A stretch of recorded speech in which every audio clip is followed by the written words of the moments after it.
So again, today's webinar is New Trends in Client Use of Technology. I'm Pam Weisz at ProBonoNet. This is part of a series of webinars focusing on strategic issues to help legal services organizations better understand how technology can meet their mission and service delivery goals. And the series is funded by the Legal Services Corporation's TIG program and offered through a partnership between ProBonoNet and the Legal Services Technology Assistance Project. Today's panelists are Liz Keith of ProBonoNet, who's going to give us some demographic background on how clients and others are accessing the internet today. We have Dave Nolette from the Justice Education Society up in Vancouver, who's going to talk with us about some of the innovative things that they are doing around public legal education in Canada.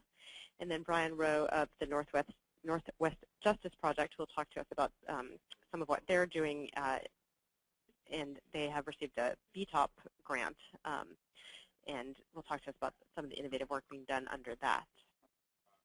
So without further ado, let's begin, and I will turn things over to Liz Keith. Great, thank you, Pam, and hi, everybody. So glad that you're with us today. If you've participated in other trainings in this series, you know that we have been exploring topics like mobile technology, online intake, using technology to deliver services to clients with limited English proficiency. And for this training, and this section in particular, we wanted to step back and look at what the most recent research tells us about how our client community is using technology. So what's the context in which these tools are being deployed and adopted? Questions like, how are low-income individuals accessing the internet? How many clients have smartphones? Is texting a good way to reach people? What about videos? So I'm going to kick things off by spending about 10 minutes talking about what the most recent research tells us on those topics. So to start off at a very basic level, we'll look at who's going online across the general population and then within individual income categories. And this is a great snapshot from the Pew Internet and American Life Project, which is where many of the statistics we'll look at are drawn from. And you can see that across the board, in terms of total adults, almost 80% are using the internet regularly, although that does vary across race and ethnicity, and then household income, and of course urban to rural settings as well. And we'll drill down into those particular areas further along. Many programs are working on developing initiatives targeted to clients with limited English proficiency, and it's important to note that language is one of the most powerful predictors of internet use. So you'll see here again from these stats from Pew that Spanish-dominant Latinos trail bilingual and English-dominant Latinos in internet use, as well as home internet access and cell phone ownership. But that said, internet use among this community is rising rapidly, more than 10% between 2009 and 2010 to almost 50% last year.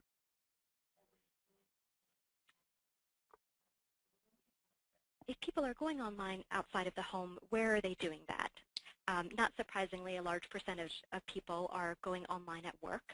If you have looked at your website or live help or online intake usage statistics recently, you've probably noticed that typical spike that happens with usage in the middle of the workday. One thing on this slide that I thought was a particular note was that in 2010, 11% of people reported going online at a public library. And a recent study by the American Library Association found that 70% of libraries are the only source of free access to their computers and the internet in their communities. And that's even higher if you separate out rural communities.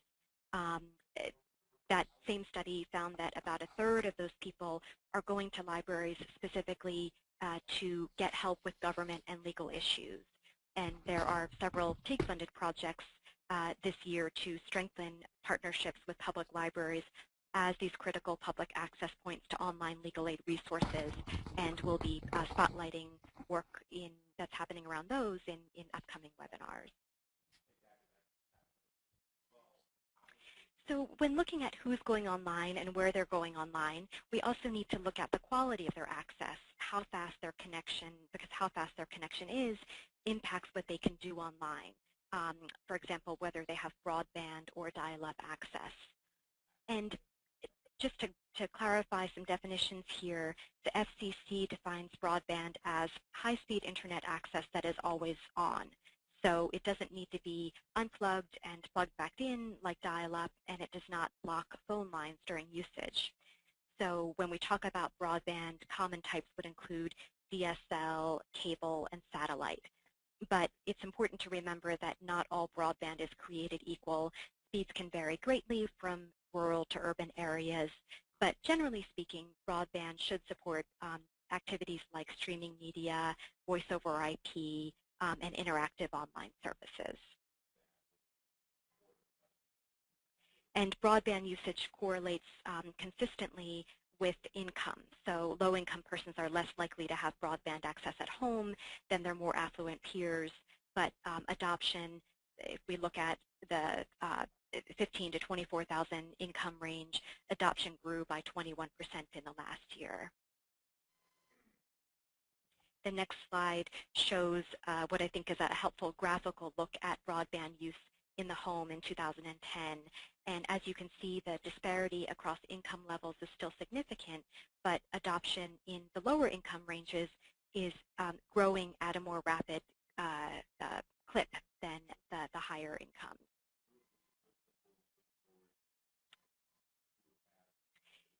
There's also a significant difference in broadband adoption between urban and rural areas. You may have seen an article in the New York Times yesterday about a new broadband study that found that the slowest internet connection speeds in the country are actually in Idaho, while the fastest speeds are in Andover, Massachusetts, which is a suburb of Boston. And to put that into practical terms, the article found that it would, or the study found that it would take nearly 12 seconds to download a music file if you were in Pocatello, Idaho, versus 1 second to download that file in Andover. And if you think about that difference over the course of a day or even just an hour, it makes a big difference in what you can do or have the patience to do online. I think my favorite part of that article was an anecdote from a small business owner in Idaho who discovered his internet connection had crashed, and it was in the winter, so the workers had to ride up to the wireless tower to investigate, and apparently the signal got interrupted by bears rubbing up against the towers. So for those of you in rural communities, hopefully you won't have to worry about bears taking out your internet access often, but there is this gap that's closing, but still something that we need to be aware of. A great place to find how connected your local community is the National Broadband Map. That is at broadbandmap.gov. And this map was created by the NTIA and FCC and launched in February. And it uses data collected from broadband providers and other data sources, and it's interactive. So you can drill down and analyze your service area's internet speed by income or age or other demographic data. And you can also compare advertised speeds versus actual speeds, again, with this notion that not all broadband is created equal, and speeds can vary quite a bit depending on the service. There are also significant national and state efforts underway to increase broadband access and usage in the U.S., and many of them have been funded through stimulus funding. These are some of the names of the programs to keep an eye on in the news and on listservs if you haven't heard of them already. Later on, Brian will talk about a project in Washington that was funded by the Broadband Opportunities Program, or BTOP for short. And on the next slide, we'll see that this resource, specifically on the BTOP program, it's one of the largest federal efforts to expand broadband access and adoption, and it has funded some infrastructure projects, actual wiring and infrastructure projects, but also technology funding for training, outreach, public computing centers, and other programs to increase adoption among underserved communities. And you can find out what BTOP grants were awarded in your state on this website from the NTIA, and it's a really great resource. There's a lot of detail here that can help you identify programs or potential partners to network with. The website has information on all of the grantees, including the actual grant award documents, and then quarterly project reports submitted by those grantees. There are also some private programs out there to expand broadband access. This is just kind of hitting the news in the last few months, but as part of Comcast's recent acquisition of NBC Universal, the FCC imposed a requirement that Comcast must provide low-cost broadband to at least, I think it's 400,000 low-income people in order for that merger to proceed. So several months ago, they launched the Internet Essentials program, and it is or soon will be available in 39 states. And families without eligible families include those with at least one child participating in the National Free School Lunch Program, and it allows those families to purchase a no frills but DSL connection nonetheless for $9.95 a month, which is about an 80% discount off the regular rate, as well as a discounted computer, netbook-style computer for $149. And based on the news articles I read, that's expected to be a Windows 7 style netbook or laptop. And the website is internetessentials.com, and it's available in English and Spanish. Outside of Comcast's service area, I looked at a recent survey of broadband rates in California, and those range from about $15 a month to $29 or $30 a month, although users in some areas, in particular rural areas, will likely pay more.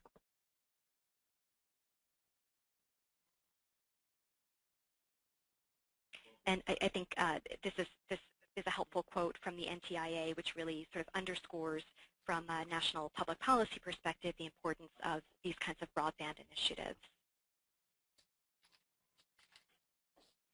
That said, one of the other trends that we're seeing is increasingly people are going online in other ways, not from a traditional computer or laptop connected to broadband, but using a mobile device.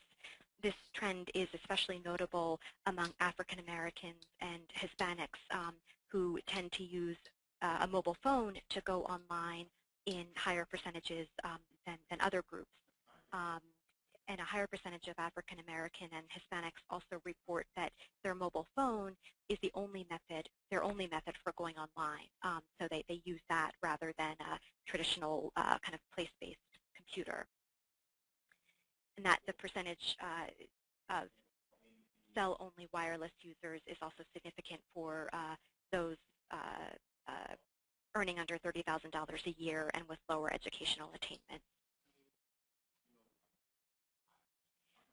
In terms of what people are doing with their mobile phones, the most recent research from Pew suggests that that some demographic groups that are using non-voice features at relatively high rates are young adults, non-whites, urbanites, and those with at least some college experience.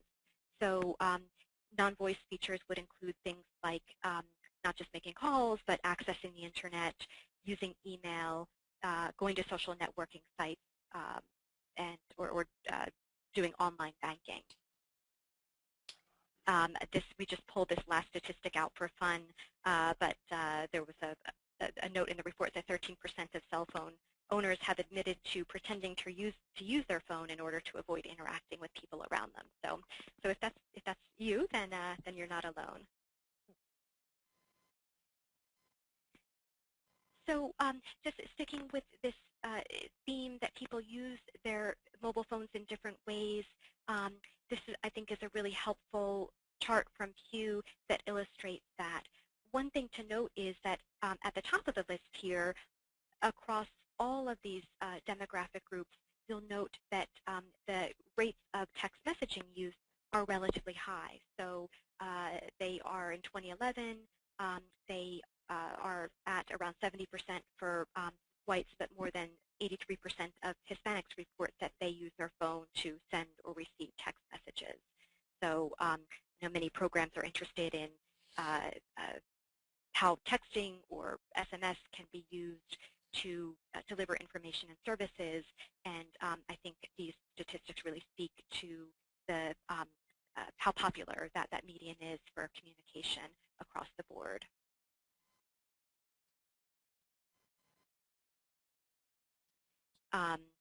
And this quote from Pew just summarizes these findings that people use cell phones in different ways, in particular for smartphone owners are smartphone owners that are younger, non-white, or with relatively low income levels are more likely to say that they go online using their phone. Continuing with smartphones, we'll see that there's a growing percentage of smartphone ownership across all income levels. The Montana Legal Services Association received a TIG to develop a mobile version of Montana Law Help this year, and MLSA did an informal survey of callers to their hotline to kind of probe this area and to find out how many callers had a smartphone versus a basic phone that doesn't support browsing online. And it was a small survey, I think about 20 people, but about 65% of them did report that they had a smartphone, and 70% of them can access the internet from their phone. So I think that, and about 73% had reported that they do use their phone to look up information and services.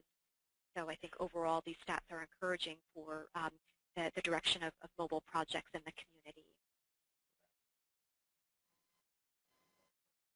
We'll close out by looking at the use of video sharing sites, and we'll be talking a little bit more about video later in the presentation.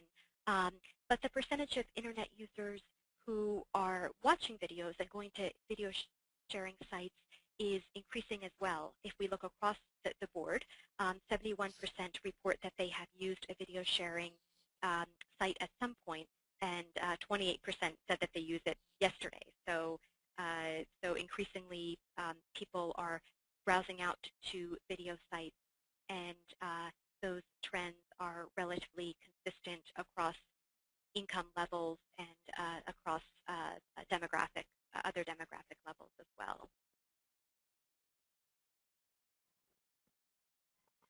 So thinking about this data, and I think that this is a good transition to what we'll hear about from our other panelists. But I think these trends illustrate that increasingly access rates and engagement rates with various online tools are increasing. But now the kind of question and the discussion turns to, what are people doing online? Do they have access to the content and the tools that they need and the information that they're searching for online? So with that, I'll stop there and would be happy to answer any questions. Thanks so much, Liz. There are a couple questions that came in while you were talking. One was about the Comcast program. Is it possible to find out what areas are included in that program? Is there a map somewhere? That's a great question. I am not sure offhand. It's definitely worth looking at internetessentials.com, the Comcast website, and I will make a note of that, and we'll follow up as well. I know that just 2 or 3 days ago, Mayor Nutter of the Mayor of Philadelphia had a big announcement and press conference in Philly about this, and I'm starting to see more news articles with elected officials kind of highlighting it. But I'll see if I can find research specifically on where it's available. Thanks. Then there was another question about legal services providers incorporating, I assume this is text messaging, into service delivery models. That may be a topic for another webinar, but I don't know if there's anything you can speak to on that. Sure, that's a great question. And if anybody is, please chime in through the Q&A box. I don't know of any legal services programs that are that have service, a text messaging service launched yet. The Immigration Advocates Network project is working on a pilot, and then there is a domestic violence services organization in New York called Day One that earlier this year, I believe, launched a text messaging service to deliver information and referral resources to people using SMS. And I'm actually hoping that we can highlight that in the November webinar focusing on mobile technology. Great, thanks. Okay, so picking up again on sort of the question that Liz left us with, I'd love to turn things over to Dave Nolette from the Justice Education Society in Vancouver to tell us about some of what they are doing up there. Thank you, Pam. Thank you, Liz. This is Dave in Vancouver. And yeah, I can just say that the numbers we see on internet usage across Canada are in fact much the same as US. The across-the-board number I had seen recently was 79%. Here within British Columbia, of people who had accessed the internet over the last year, the number was 92%, which really is quite high. That doesn't mean they have that 92% have regular everyday access to it, but at least some point over the last year, somehow, whether via cell phone or otherwise, had access to the website. So indeed, similar numbers is what we see here in Canada. And to that end, the Justice Education Society, in fact, is seen as a leader of using technology to develop and produce public legal education and information resources online. Our organization has been around since 1989. We grew up as the Law Courts Education Society. It was started with a program that introduced students to schools, and so since that launch, we've actually introduced over 1 million students to the courts.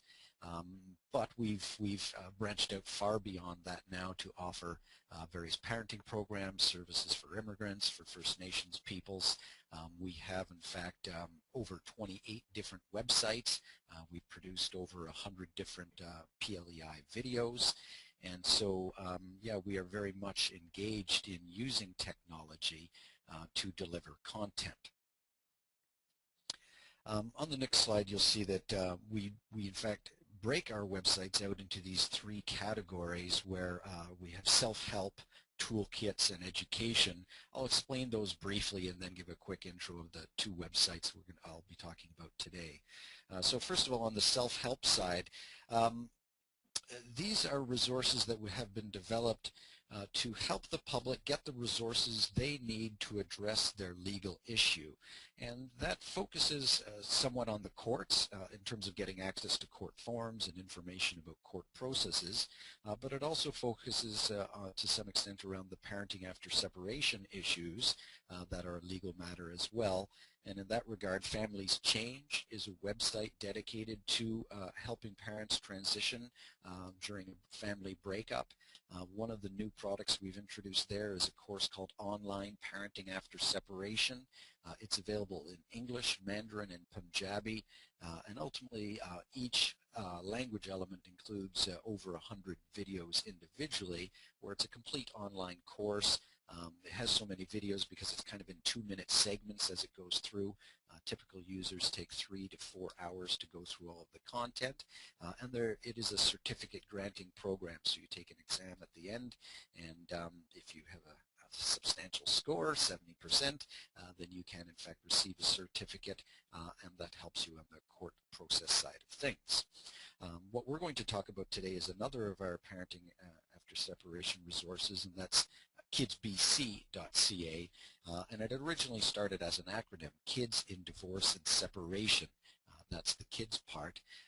And the good news about this site is that it really is applicable far beyond British Columbia. So we already know, we can see by the traffic metrics, that many jurisdictions beyond British Columbia are in fact linking to us, and we are in fact in some discussions with a couple of states and a couple of other provinces here to create content specific for those jurisdictions. I'll talk a little bit more about that as we get to the end after the introduction. Beyond that, we also produce toolkit websites, and for us, toolkit websites are those resources that provide help for justice service providers. So whether they're victim service workers, whether they're in schools and targeting messages around gang prevention, so school teachers, police, etc.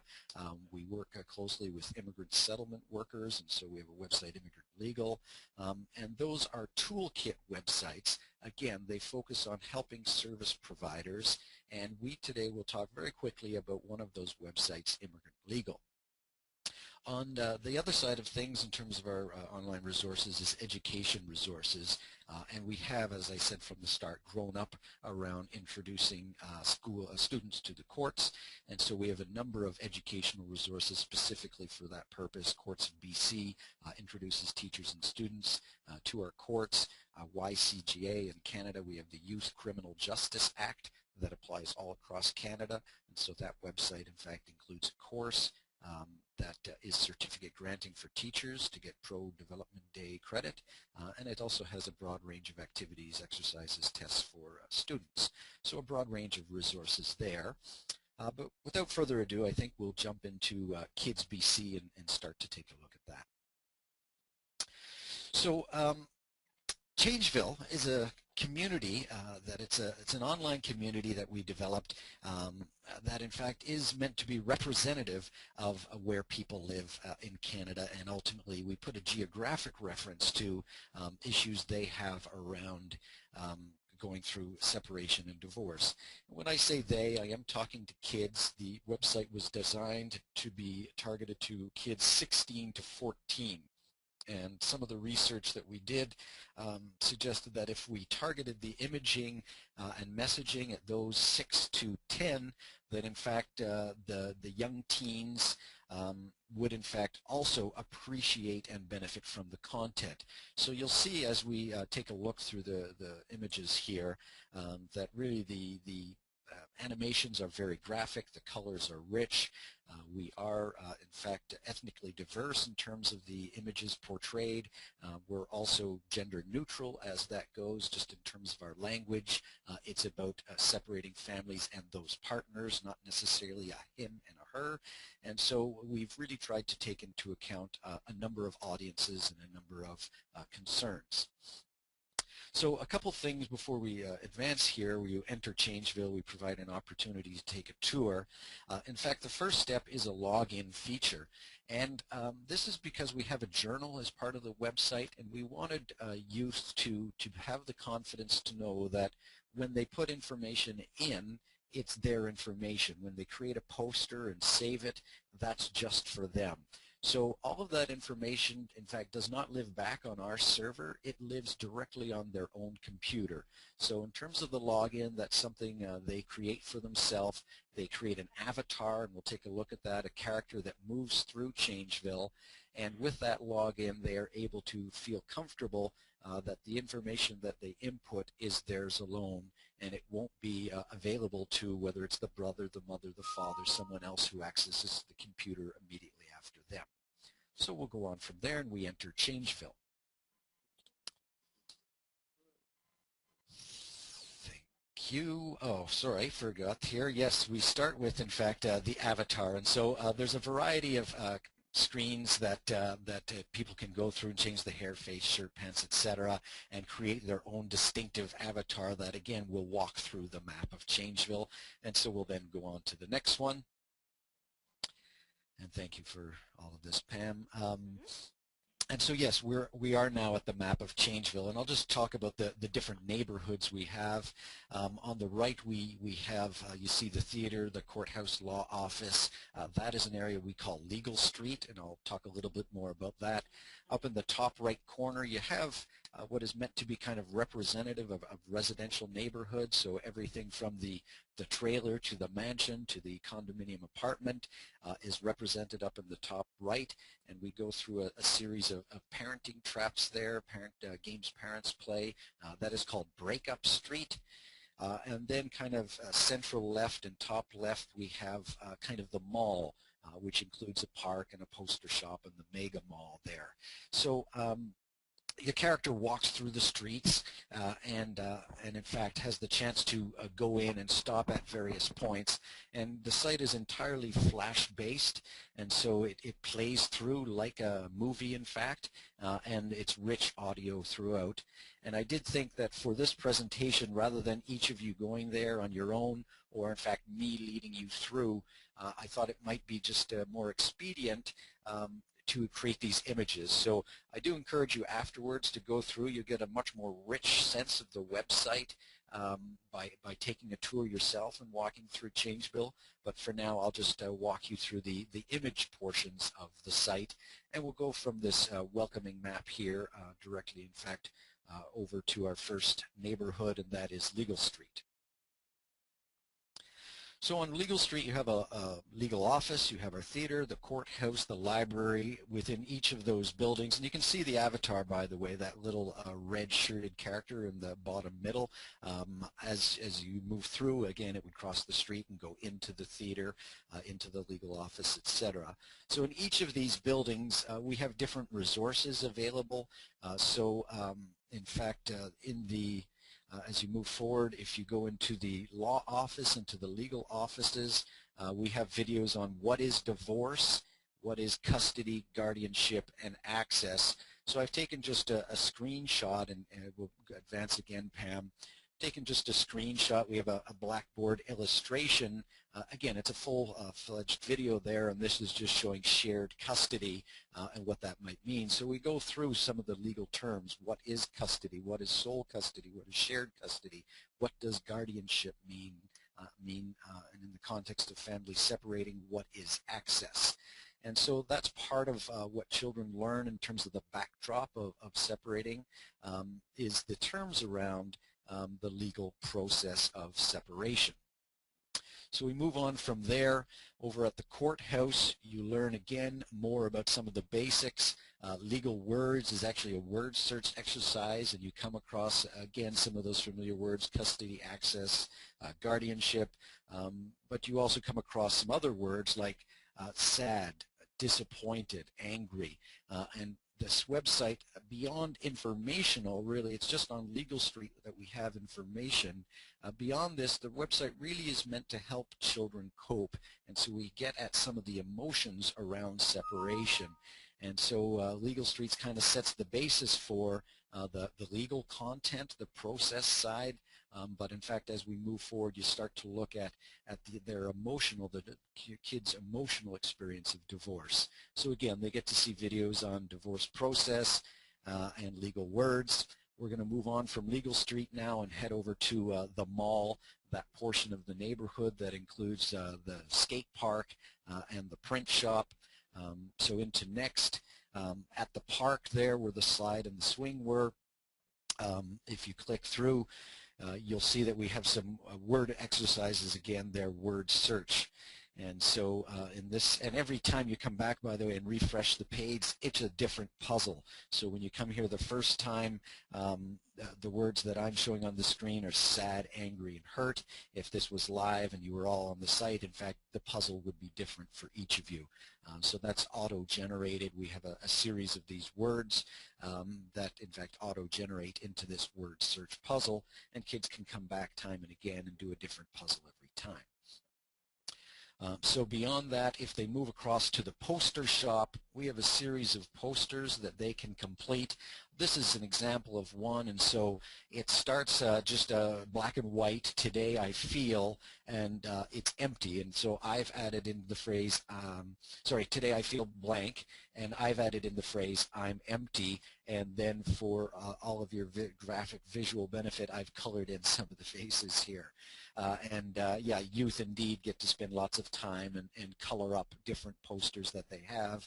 And in fact, they can save this poster. That would go on their desktop, and that's the symbol below the message.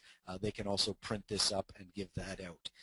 So we have a series of different posters. Some are thank yous, and it's a bouquet of flowers, and you can paint the flowers and say thank you mom, thank you dad, thank you grandpa, that kind of thing. Kids can fill it in, color it in, and then distribute it. And again, you can see this kind of tool, it helps kids to address some of the emotions around divorce. So moving on from there, at the skate park, we go through again some of the coping skills. One of the things mentioned in this video is displaying here is that, you know, make an artwork. Use art as a means to, in fact, help you cope. Draw your feelings, and that's what this video snapshot was talking about. And it also talks about doing other things like go outside and play, do fun things, talk to your friends. And so it goes through a range of content around things that kids can do to help them cope with the process. And really part of that, of course, is just recognizing that they're not alone. And so we move on from there and we go into Breakup Street.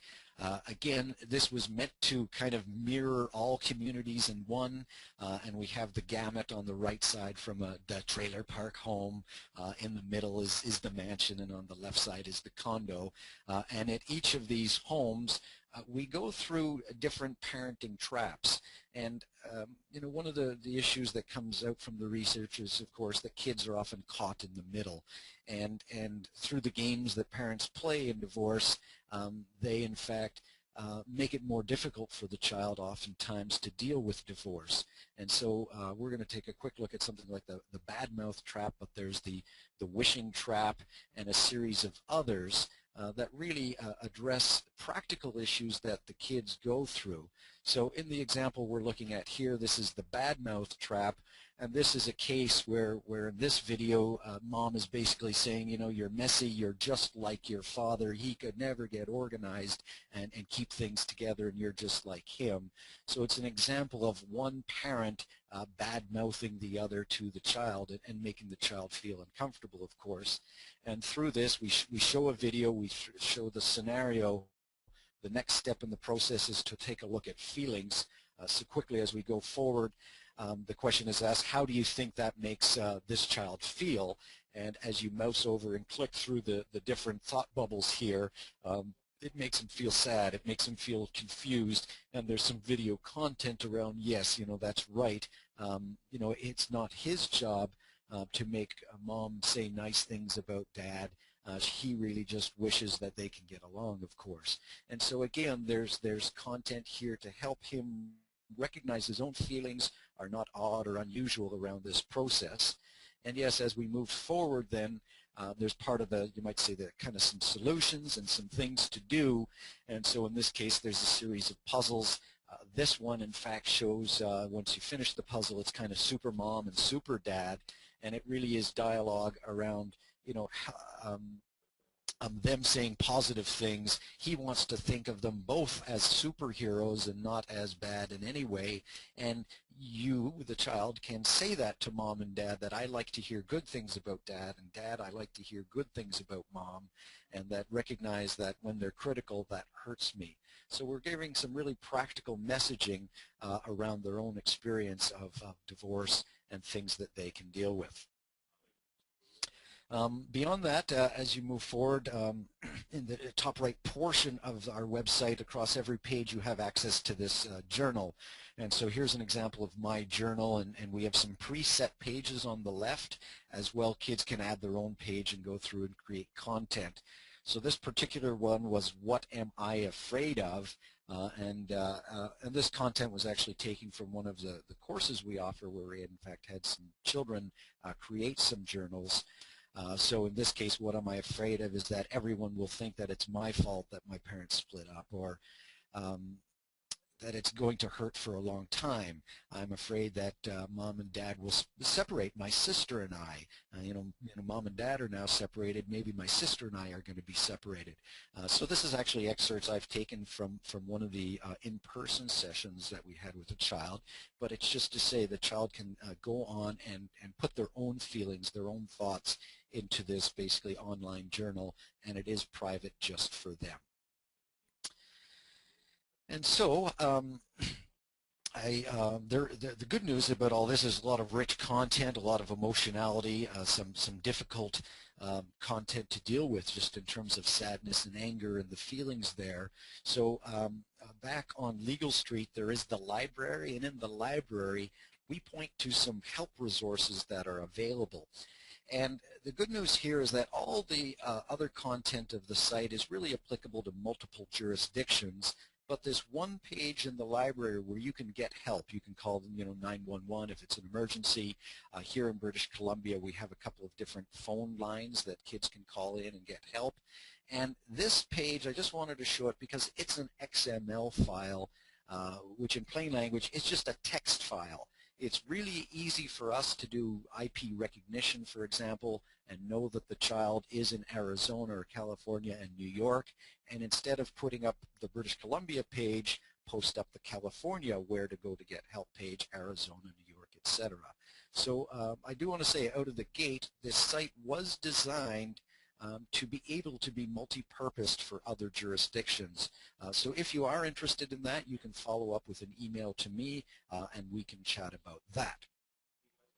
And so just moving forward then, that is Changeville, and again I explored the map where we had Legal Street, Breakup Street, and the mall, and the avatar walks through. Kids get to, in a very interactive way, begin to look at not just the legal information around a separating family, but in fact to start to explore some of their own feelings and the actual process of separation of their family living apart and breaking up.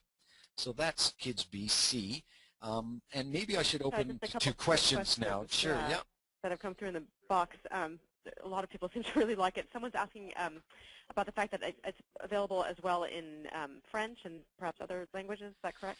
It's not, in fact. It's only available in English right now, but we are speaking with a couple of provinces here who are taking it upon themselves to, in fact, translate it into French. It becomes quite a work because it's all flash-based. Basically, it's all a series of little videos. And so the on-screen text in terms of graphics, some of that text would need to change if it was French, as well as all the video audio needs to change to French language. So that's a whole series of recordings. So it's actually a bit expensive in a way to go through and create it for another language. Okay. And speaking of that, a question did come through as to the cost of creating this. I don't know if it's possible to give kind of a ballpark. Yeah, no, that's fair. This was government funded. We are a nonprofit organization. This was government funded, and the overall cost was in fact about $100,000. And two big chunks out of that were definitely the animation kind of production side of things. And the other really was the extensive process in terms of gathering the content, speaking with family counselors, speaking with the family justice side, and there really was a lot of kind of background legwork long before we got to any image of a map and Legal Street and all the rest. There really was a lot of content research in the topic area to come forward with the right messaging. So yeah, it took us about a year to complete, and at a cost of about $100,000. But again, the good news there is that your own jurisdiction can have access to this for nickels by comparison. That's great. Okay, well, being conscious of time, should we move on to the immigrant legal? Yeah, so indeed, and I just got a couple snapshots from that, and so in terms of going through the PowerPoint, we'll be really quite quick. So just some background out of the gate on this. Immigrant settlement workers work with new immigrants here in Canada and in British Columbia to help them basically become established. They are called upon for every manner of thing, from can you help me set up a bank account to can you help me with a job, can you help me with ESL classes, and just they become a kind of a go-to resource for all measure of referrals, these settlement agencies. And over time, one of the issues that has emerged is that really we have settlement workers who are asked to basically provide legal advice without having legal expertise. So in fact, a consortium was put together that included 4 public legal education organizations and 8 immigrant settlement organizations. And we came up with a plan basically to assess what is out there, what is available in different languages, what are the key topic areas that settlement workers are having to deal with, and the online result of all of this is the website Immigrant Legal. Immigrant Legal is it's an all-English website, and in terms of the topic areas, we're 2 years into this, and by priority, and this is their own determination, it is employment, basically home residential tenancy, family law, and domestic violence. And in terms of the design of the site, and thank you, Pam, timing is perfect, there were a series of priorities that they put forward. And so in terms of web design, they needed something really simple, very intuitive, easy navigation, plain language, large icons. And this is a toolkit website, which is to say settlement workers use this when they're sitting with their clients. And so they can't be searching around, going here, going there. And one of the things as well, they didn't want a list of all the resources. Someone asked, I lost my job, where do I go? They don't want 10 different referral agencies to contact. They just want the key one or two. So as that goes, it really was the constraints of the project and the needs of the settlement workers that really impacted the design and what we came forward with here. And you can see this example, employment standards, the different scenarios. We have a directory, we'll talk a little bit about that, a series of fact sheets, where do you go to fill out the forms if you have some frequently asked questions. We have some workshop training for the settlement workers, those videos are there, and then online resources acts as a bit of a kind of a links page, a broad number of online resources that they can access. So on to the next side of things, on the directory itself, and this is really the richest resource that we came forward with, we did a study of basically what is available out there and created this, what we refer to as an asset map. What services are available across the various regions of Greater Vancouver, and so the content is searchable by region. We also in fact extrapolated out over what languages are available, and the content is searchable by language. So in fact, if you have a client in front of you who is Farsi or Mandarin or Somali or whatever the case may be, you can use this map to say, okay, what's your issue? That's the first thing they come in with. What is your issue? Okay, your issue is employment. You need Somali resources, and with 2 clicks, you would then in fact have a list of agencies that have information on employment and some kind of content or service that is available in your language, in this example in Somali. And so it really is a very powerful resource for settlement workers to be able to use.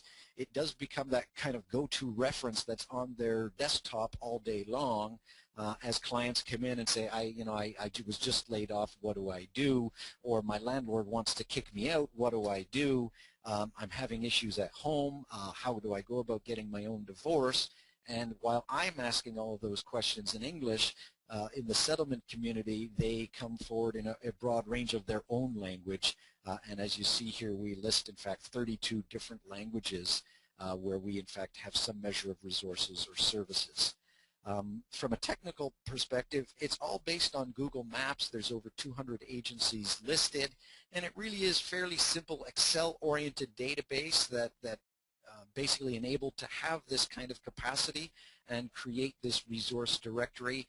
And while it takes time to gather that content and then to make sure that it's current, so to update it on an annual basis, technically speaking, it's really quite an easy thing to execute and put online, this kind of asset map.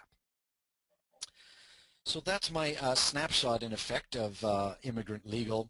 And for Justice Ed, we are also in the social networking space. We Facebook, Twitter, YouTube. We've got about 100 videos up on YouTube. Our newsletter website is Justice in Our Times. You can find a broad range of our resources at justiceeducation.ca. And just to comment on texting out information, in fact, just last week I was actually having a conversation with one of our chief judges here of our provincial court, and they're talking about introducing a Twitter-based service where they would, in fact, tweet out judgments. So as an ongoing flow, and they're hoping it would be consumed mostly by the media rather than the public, but of course it's open season. Once you put it out on Twitter, who knows who will follow and then retweet. But we're talking about introducing that service on their behalf, where they would be tweeting out judgments on an ongoing basis. So that's my snapshot discussion of how we are using technology to address public legal education and information. That's great, Dave. Thank you so much. Really great stuff there. I want to be conscious of folks' time, so I'm going to turn it over right now to Brian Rowe of Northwest Justice Project, and then as more questions trickle in for Dave, we can take them at the end. Hello, this is Brian Rowe, who is at Northwest Justice Project and also runs LSN Tab. let's move on to the next slide. What I'm going to be talking about here, though, is a partnership that goes back a ways before this last year when I started at LSNTAP. About 6-7 years ago, we started a project here at Washington State called the Access to Justice Technology Principles, and one of the main ideas behind that was whenever new technology was put in place to look at how does it affect different people in the justice system. And one of the things that came out of that was really a partnership model where we started to work with diverse communities in order to put together initiatives. Next slide. The types of communities that we've been working with range from kind of your traditional partners, courts, tribal courts, to other groups kind of related to the justice system, full-service libraries, the information school here at University of Washington, Community Connect, who I'm going to talk about a bit more, City of Seattle directly. One of the groups that we also reached out to nationally was the Department of Justice. Next slide. We brought the Department of Justice out here to Seattle to participate in an I-conference run by University of Washington's Information School that brought 26 different information schools from around the world to Seattle. And we focused on different ways that technology can be used to increase access to justice overall. So this kind of community partnership building ended up being very useful, next slide, when we ran into the broadband grants. Now, people that are familiar with the broadband grants, they were pretty targeted in their focus. We actually worked together with several groups, next slide, to put together a broadband technology opportunity grant, or a BTOP grant. Now, the court system or legal services organizations are not traditionally inside of the anchor areas that the broadband grants have went after. Next slide.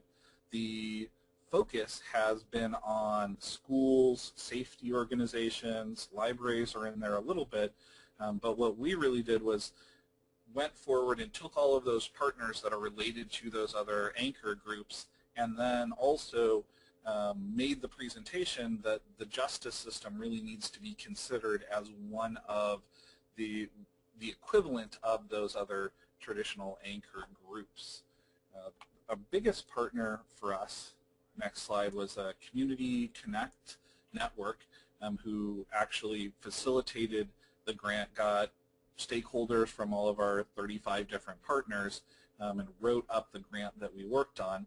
And what this grant really did is it integrated some of the legal issues that we work at here on Northwest Justice, at Northwest Justice Project, including employment law issues, and brought the idea of taking educational resources from those substantive legal areas and putting them into local libraries or computing centers inside of or next to courthouses. So the portion of the grant that we're working on basically took one of the focus areas from BTOP, which is, next slide, the economic impact of broadband and how do we either create jobs or help people keep jobs or deal with job-related issues. And what it's let us do is create a series of videos. Next slide. We ended up getting federal funding to create 10 to 15 short informational videos that will be distributed through these computing centers. The grant does go on, and another entity is managing the other part of it to actually buy the hardware and set them up. And we will work with the librarians or other people who are going to be staffing them to train how to use those things. But we're also very cognizant that the resources shouldn't just live within those computing centers. They will also be available online, which I'll talk about a little bit later. And then what we really did is went back to the Access Justice Principles and said when we're going to implement a new technology, we looked around at what are some of the best practices already going on in the video area. And we We looked at some of the TIGs that are currently going on. Montana has a current program where they're creating some interactive videos. A former LSNTAP, Vista, is actually working on that project, Kayla. But one of the more interesting things we ran into, next slide, is a local organization here in Seattle called Comcast. They do short informational videos. And I'm going to tell you about a video that I highly recommend taking a look at after the presentation. Just punching into Google RSS in plain English, and this will be your top hit, which is from Comcast. But it's really iconic of these short 3 to 5 minute videos that takes what appears to be a complex technology and really simplifies it into simple, plain language, easy graphics, makes it extremely easy to use. We sat down and talked to Lee Lefevre, who's the one of the 2 founders of Comcast, and talked to him about the best practices for how he was able to take videos on a budget that was extremely small. I mean, his early videos were less than a few $100s. His later ones are more expensive at this point, but also have higher production value, and get several million hits out of them. And some of the things that we learned from that, next slide, is that really keeping the attention of the audience and putting the information into a very short, small, digestible packet, 3 to 5 minutes, and then take the kind of dialogue that you put together from this and test it with some people outside of your project, that direct user testing where you take RSS and then you actually take it to a family member that knows nothing about technology or somebody in the office who doesn't deal in the tech team, and see if they understand it, see what questions they get back from it. In order to do that, we're partnering somewhat with the Washington State's Plain Language Forum Committee that is doing that type of translation of court forms into plain English. And they've got some expertise there on rewording some of the legalese that we put into videos accidentally. From a practical perspective, the cost that we've got associated with these, next slide, is about $5,000 to $7,000 per video. This includes a project manager who's part-time, who's overseeing it. This also includes the substantive legal for writing up the scripts, and then some of these are going to be short videos with actual people. Other of them will have icons or simple illustrations, more similar to what you would see in the RSS in plain English. So the cost is not too high on them. The other thing that is directly built into this cost, next slide, is that all of the videos that we do are going to be done both in Spanish and in English. And then we hope to also put them up on a service like .sub that will allow other people the opportunity to translate them. And we're looking at what we would need to do in the review process of that, since there are some legal issues regarding there. The quality matters to us a lot, but we're doing official Spanish and English versions initially. The other thing that we're doing is we will be making, next slide, all of these publicly available through a YouTube nonprofit channel that allows them to be downloaded and embedded in other sources. So although the grant really focuses on creating resources for these computing centers, we want them in a format so that a different population who maybe uses cell phones more are able to readily access those, or they can be reused on a legal blog or taken and have an impact outside of just those computing centers. So a lot of information there, but I was hoping to leave a little, I went a little bit quickly, but I was hoping to leave some time for questions and answers. Well, I'm sorry, Brian. Rowe over at Northwest Justice Project. Thanks. Great. Thank you. Okay. We are at the top of the hour. We heard a lot of great stuff there. So Brian had his that back up real quick. His email there for follow-up questions for him. I want to thank our panelists very much, Liz, Dave, and Brian. There's a lot of really interesting stuff there. And thanks as well to everyone who attended today. And I'm sorry, Brian, one quick question before we move on. Someone's asking, when will the videos be available? As soon as Pro Bono Net gets them to me, we'll be putting them up. We are also in the process of redesigning the LSN Tapped website, which should be live in about the next 30 days or so. Okay. I'm sorry, I think someone meant the videos that Northwest Justice Project. Oh, Northwest Justice Project, sorry.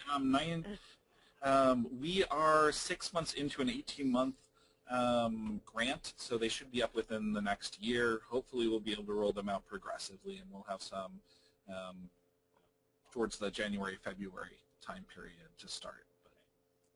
Great, thank you. And if folks can check the chat box, Dave Nolette put his email as well for folks who want to follow up with him. As we have a couple more webinars coming up over the next month. Next up is 50 tech tips you should absolutely know, followed by online intake best practices.